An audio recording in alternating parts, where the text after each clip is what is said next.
Can I get out of a contract because of an emergency? What is force majeure? A crisis does not excuse you from a contract. The exact words on the page decides that.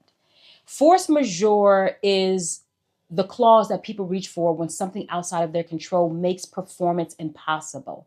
Whether it actually protects you depends entirely on how it was written. A force majeure clause excuses contractual performance under certain specified conditions.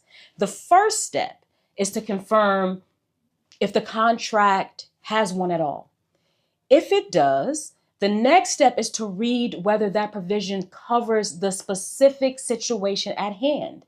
Copying and pasting a force majeure clause from one contract to another can cause an issue because scope is everything.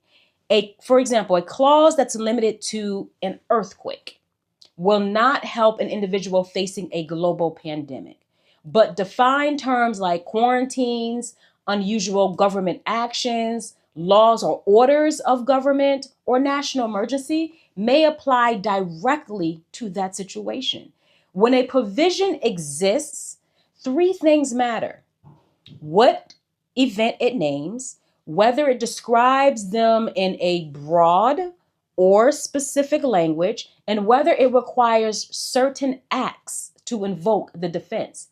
Some contracts define the nature and scope and effect of force majeure very clearly, while so many others are vague, which forces a court to interpret the intent.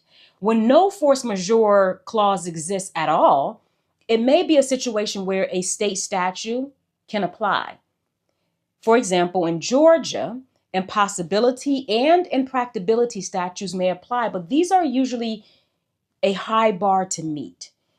The protection is not in the concept of force majeure. It is in the specific language that your contract uses. The time to know what your clause covers is before you need it, not in the middle of a fight over whether that clause applies to your situation or not. If you are in a dispute, if you can't meet terms to your contract, or you are unsure how strong your force majeure clause is, you can book a legal strategy consultation where we can go through your clause line by line, because whether your clause covers your situation is a question for an in-depth consultation. The link is in my bio, or you can email supportteam@ownershipattorney.com. Otherwise, I want you to keep learning from the ownership attorney.